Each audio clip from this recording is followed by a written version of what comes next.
días. Buenos días. Verdades bíblicas, lo que Dios habla a través de su palabra. Casa de Jesús, Iglesia Cristiana, un saludo a todos los que nos ven a través de las redes sociales. Dios los bendiga, buenos días. El deseo de este inútil siervo de Dios es que usted pueda conocer las cosas de Dios y le puedan ayudar.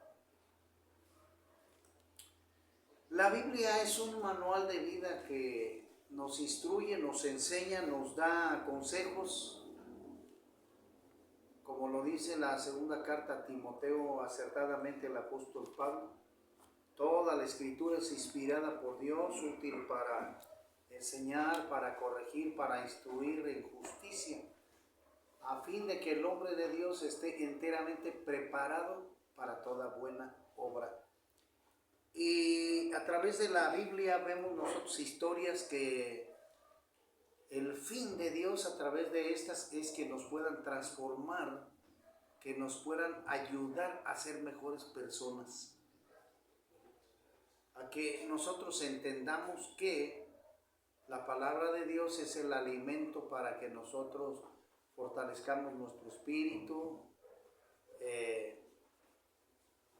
dejemos el pecado, para que nosotros podamos aprender a tener una relación con Dios. El día de ayer estuvimos platicando, sacando esa palabra del Altísimo, en el libro de Lucas, acerca del hijo pródigo, de esa parábola que el Señor Jesucristo nos muestra y nos enseña. Y esa enseñanza pues nos enseña pues que aquel hijo pródigo puede ser como alguno de nosotros, que aún pidiéndole, exigiéndole la herencia al padre, ¿qué hace con la herencia? La malgasta, la pierde, la malgasta pues en todas sus tropelías, los afanes del mundo, hasta que llega un punto en que él se desespera, al que llega al piso, vamos a decirlo así, y reconoce él que está mal. Entonces, eso es importante porque eso nos lleva a ti y a mí a analizar lo mismo, que nuestro camino o nuestra conducta está mal delante de Dios. Y él mismo lo analiza, al ver que cayó hasta el vacío, hasta cuidar cerdos, y que ni siquiera los alimentos que le daban a los puercos le ofrecían a él.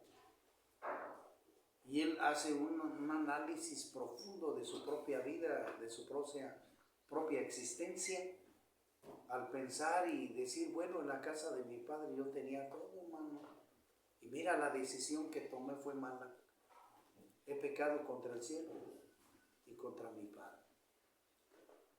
Él lo analizó profundamente y espero que también este ejercicio que estoy haciendo ahorita te pueda ayudar. Porque él lo analizó bien, dijo, mi conducta fue mala. ¿Cómo es posible que le pueda, ¿cómo dar a entender esto? Que le exija a mi padre cuando una herencia se debe de pedir, o se llega a una herencia a una persona cuando el padre ¿qué? Muere. Cuando el padre muere, no cuando está en vida. Entonces el joven tomó una mala decisión. Y ahí está la prueba. Quedó hasta el vacío. Fracaso. En una condición paupérrima. Y él analiza esto. Analízate tú y los que nos ven a través de las redes sociales. Analícese esto. Es más, hágase lo suyo. Y él mismo reconoce. Dice, no.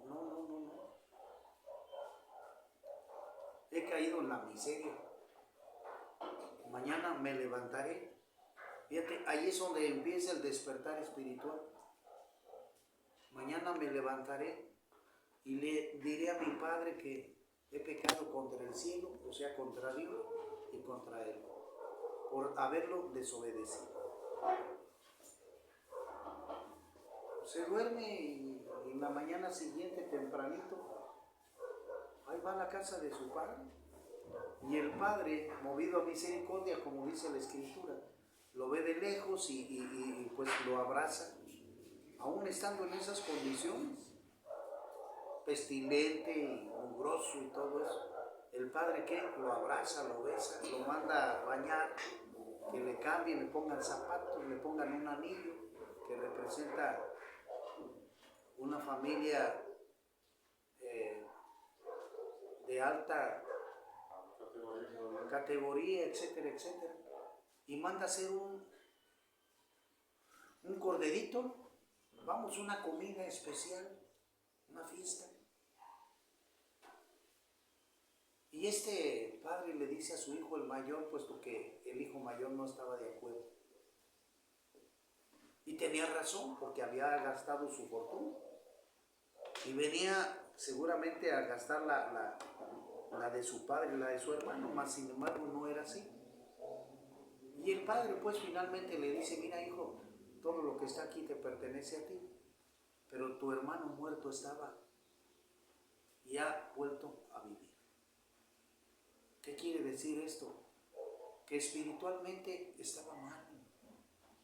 Y estas enseñanzas, señores, los que nos ven a través de las redes sociales, nos las debemos de aplicar, todas las historias que están en la Escritura, porque son historias verídicas que nos sirven para recomponernos nosotros. Es palabra de Dios, hermano. Entonces, tú puedes ser como ese hijo pródigo que tomaste, ¿qué? Malas decisiones. Oiga, ¿me puedo arrepentir? Claro que sí. Por eso es importante que tú leas la Escritura, la palabra de Dios, para que entiendas que los caminos que has tomado han sido equivocados, que el pecado, que el diablo te engañó, y el pecado te ha traído problemas, fracasos, y te puede traer muerte. Así lo dice la Escritura.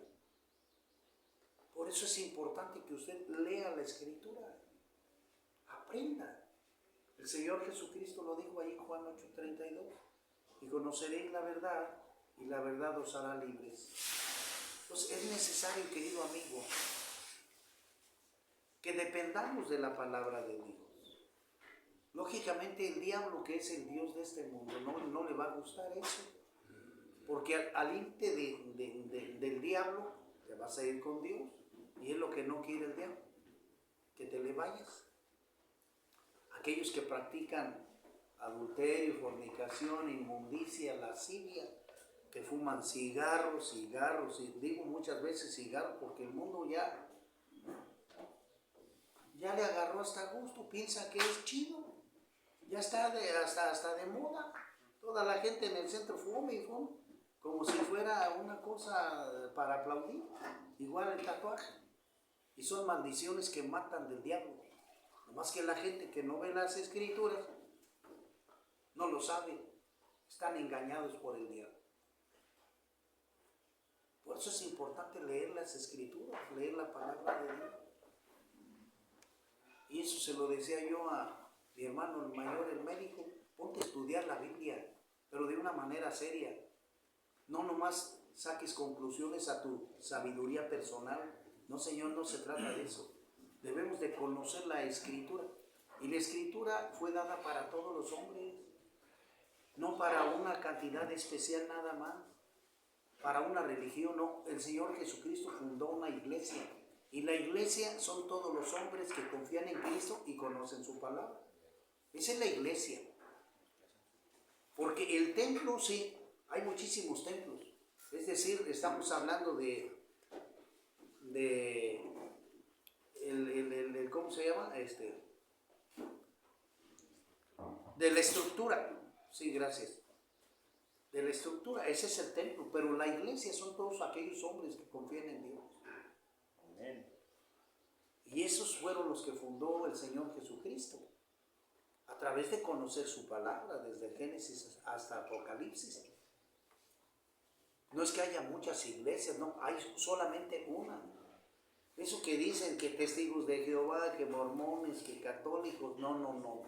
Esos son templos erigidos por hombres para conveniencias personales. Falsos. Que bien lo dice el Señor Jesucristo y el apóstol Pablo en Gálatas capítulo 1, versículos 7, 8 y 9. Desde el 6. Si alguien viene con una enseñanza diferente, anatema, o sea, maldito. Aquel que venga con una enseñanza diferente. Por eso el Señor no estipuló ninguna iglesia terrenal, sino espiritual. Para que todos conozcamos la palabra de Dios y sigamos en obediencia a la palabra de Dios. Es decir, una enseñanza que no se encuentre en las Escrituras, tachezote, fuera. Ya va a ser maldito aquel que enseñe falsas doctrinas o enseñanzas. Por eso a mí cuando me preguntan, ok, ¿usted de qué religión es? No, yo no tengo ninguna. ¿Cómo? No, yo tengo una relación con Dios a través de su palabra. De ahí la importancia, querido amigo, de conocer la Biblia. Al revés y al derecho. Importante decirlo así. Y bueno, en esta mañana, querido amigo, pues vamos a ver una historia que nos tiene que ayudar a nosotros. ¿Por qué? Porque esos son los elementos que van a fortalecer tu espíritu. Sí, amén. Porque muchos están muertos el espíritu. Hermano, ¿por qué dice eso? Porque la gente no obedece a Dios. Y cuando no obedece a Dios, está muerto el espíritu. No tienen comunicación con Dios. Como ayer me decía en la noche, le estaba predicando a 2 personas. Oiga, pero es que todos somos hijos de Dios. ¿Dónde dice eso? No, Señor. No todos somos hijos de Dios. Hijos de Dios son los que obedecen y conocen a Dios. Juan 1, 9, 10, 11. Pues necesitamos conocer para poder hablar. Y lógicamente que las religiones, digo con el perdón, pero es la verdad, son muy cómodas para las personas. ¿Por qué? Porque les permiten pecar, drogarse, fumar, hacer todo. Pero en la iglesia de Jesucristo, no, mi amigo. Andas en pecado, la condición tuya, el resultado tuyo va a ser la muerte. Romanos 6, 23. Así que no podemos jugar con Dios. Si queremos nosotros ser hijos de Dios, debemos de obedecer su palabra, nada de groserías, nada de maldiciones, nada de adulterios, de fornicación, de andar con una mujer y luego otra, y luego otra, y luego otra. No, Señor, eso es castigado por Dios. Mas los adúlteros, dice la Escritura, no heredarán el reino de los cielos. Por eso es importante que conozcamos la palabra. Es lo que le decía a mi hermano mayor, le dije, no, amigo, tú quieres sacar tus conclusiones nada más a tu sabiduría personal, estamos mal. Así no. Y para discutir, ¿se necesitan qué? 2 personas. 2 personas. No, yo no me voy a prestar a eso. Una persona que no conoce la palabra de Dios ni para qué discutir. Me voy a gastar allí. Entonces vámonos a la Escritura, queridos hermanos, ¿para qué?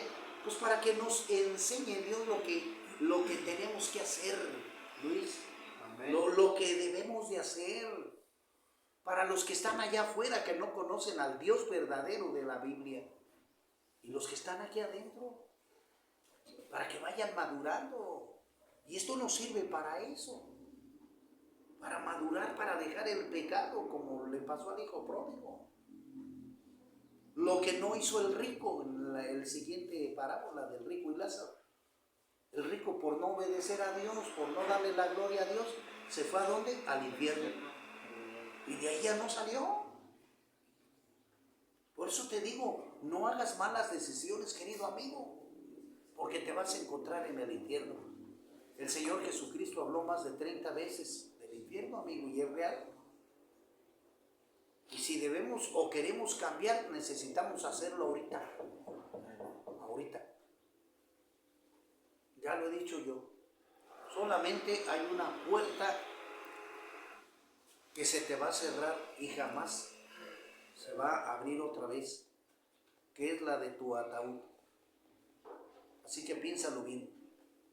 Y bueno, en esta mañana quiero irme yo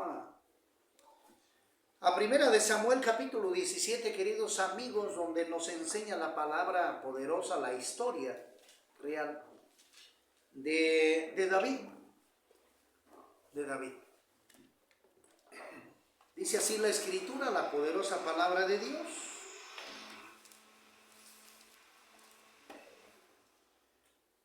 David era el hijo de aquel hombre afrateo de Belén de Judá, cuyo nombre era Isaí, el cual tenía 8 hijos, y en el tiempo de Saúl este hombre era viejo y de gran edad entre los hombres.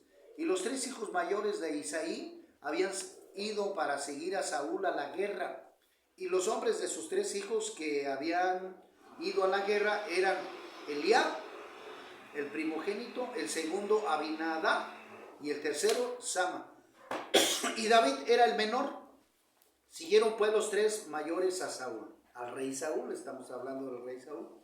Pero David había ido y vuelto, dejando a Saúl para apacentar las ovejas de su padre en Belén.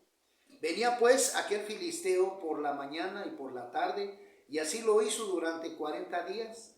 Y dijo Isaí a David su hijo: toma ahora para tus hermanos una efa de ese grano tostado y estos 10 panes, y llévalo pronto al campamento a tus hermanos, y estos 10 quesos de leche los llevarás al jefe de los 1000, y mira si tus hermanos están buenos, y toma prendas de ellos. Y Saúl y ellos y todos los de Israel estaban en el valle de Ela, peleando contra los filisteos.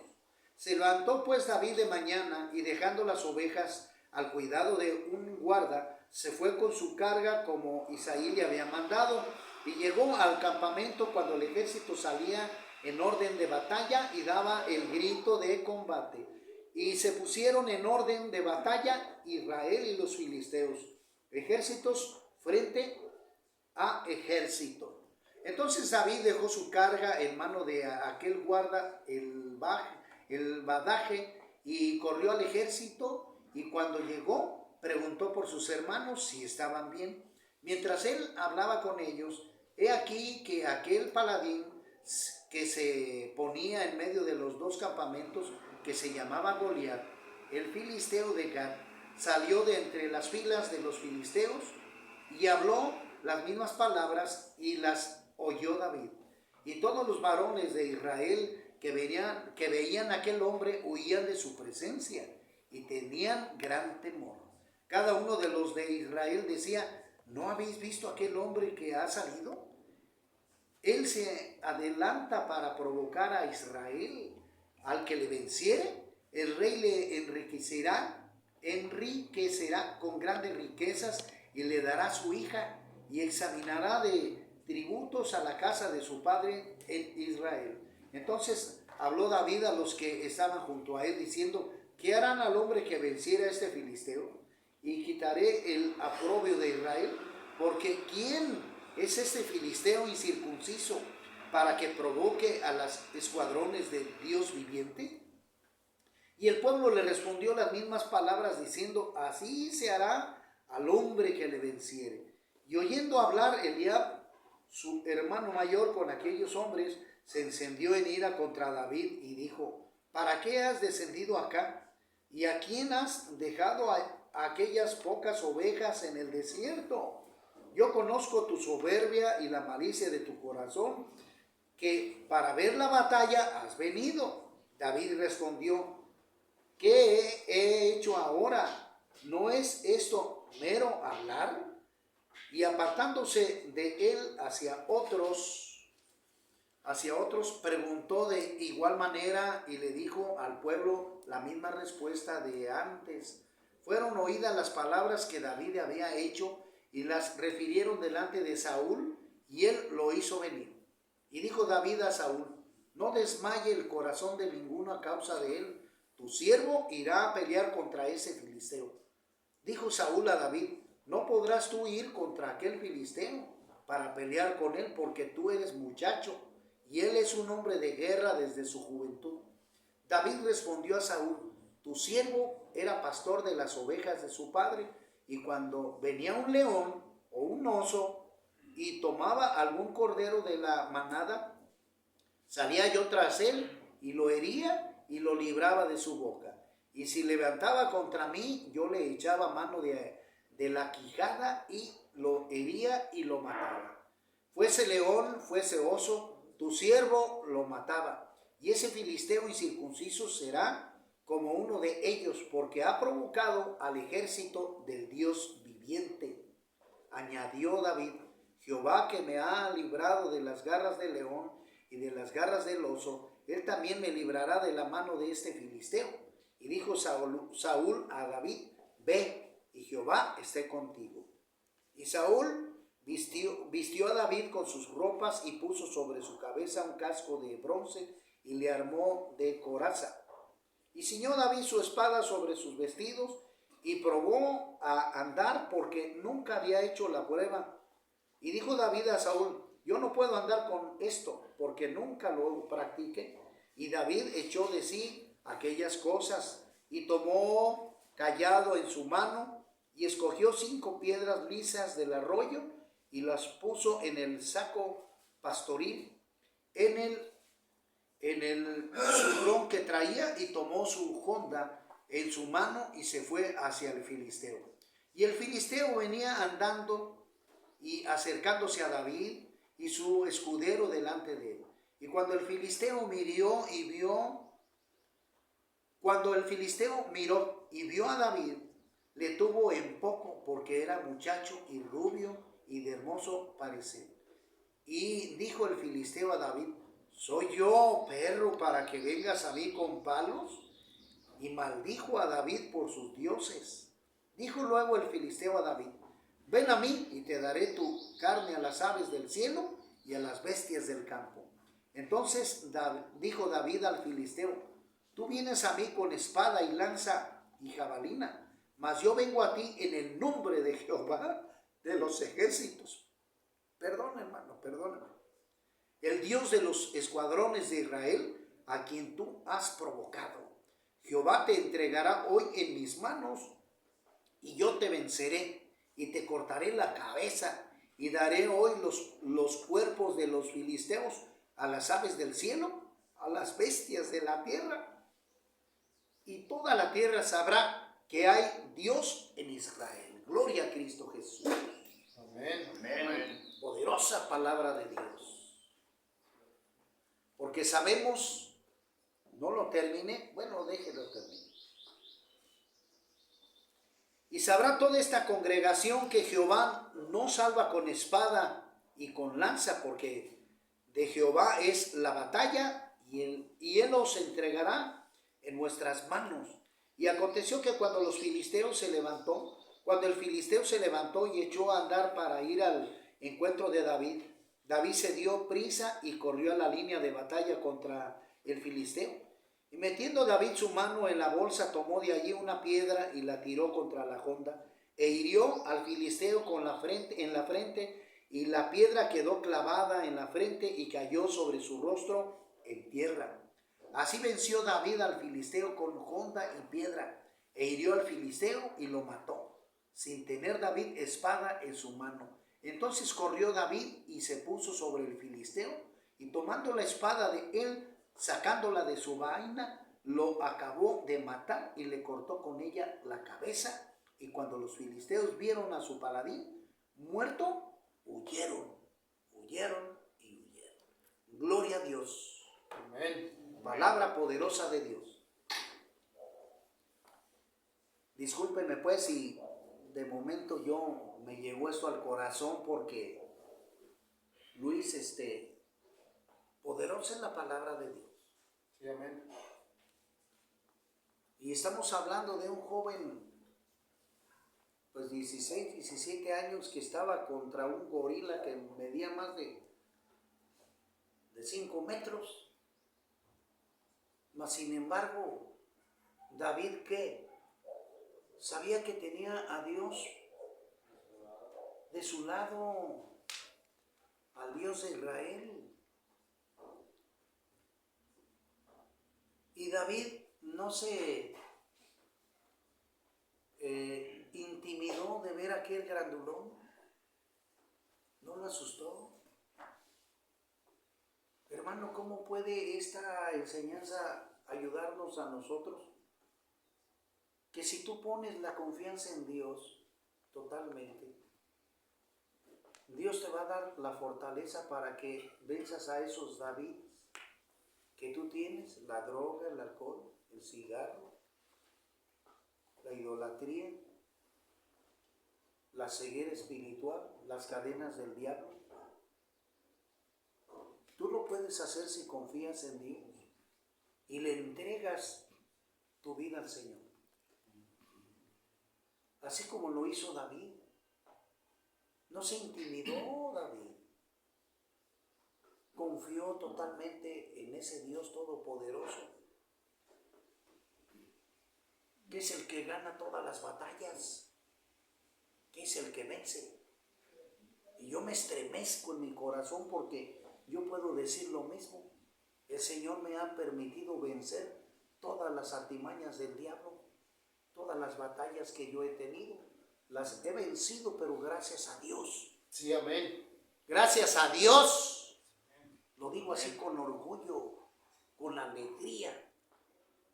Porque para eso necesitamos conocer al Dios vivo de la Biblia, que existe. Pero cuando tú tienes una ceguera espiritual, no puedes vencer porque el diablo te tiene dominado. Es por eso que no puedes dejar el cigarro, porque el diablo te tiene bien atado. Y porque es más grande el diablo que tú. ¿Cómo lo vas a vencer? Por eso es importante que conozcamos la palabra de Dios, para que nosotros podamos vencer a esos Goliat que Dios pone enfrente nuestro. ¿Para qué? Para que libremos la batalla. ¿Para qué? Para que venzamos. Bien lo dijo el apóstol Pablo, todo lo puedo en Cristo que me fortalece. Sí, amén. Y esto se da solamente espiritualmente, mi amigo.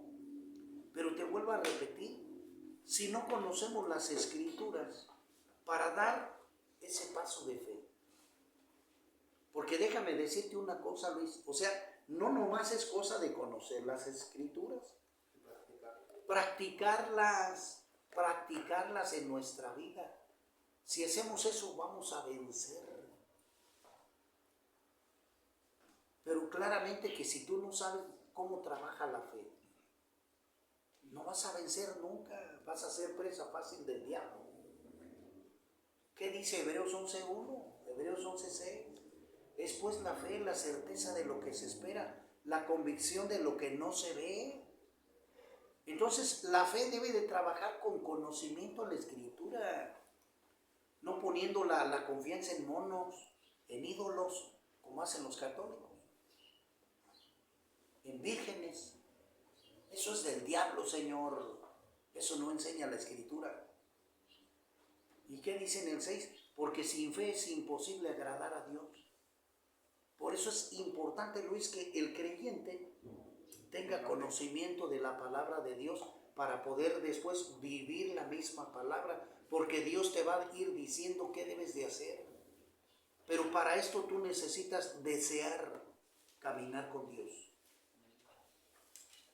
Por eso el mismo Señor lo dijo: el que quiera seguirme, tome su cruz y sígame. Necesitas abandonar tu pecado. Necesitas abandonar tu vida pecaminosa. Y eso también es para los que nos ven a través de las redes sociales. Necesitamos abandonar toda nuestra vida pecadora, pagana, pecadora, donde vivimos en los deseos de este mundo que le agradan más al diablo que a Dios. Y debemos meternos con Dios a través de la Escritura para hacer su voluntad. Y es cuando va a despertar el espíritu nuestro para seguir una conducta intachable. Ese es el consejo que nos da esta enseñanza a través de David. David no puso los ojos en el miedo, nomás porque era un varón grandote. No, sabía que atrás de él estaba Dios. y que Dios lo iba a fortalecer para destruir aquel gran problema que tenía enfrente. Y eso, querido amigo, es lo que te quiero dejar, que analices y pienses, y ojalá este sencillo ejemplo, ¿verdad?, pueda servirte para ti, para tu vida y tu familia. Que Dios los guarde y los bendiga.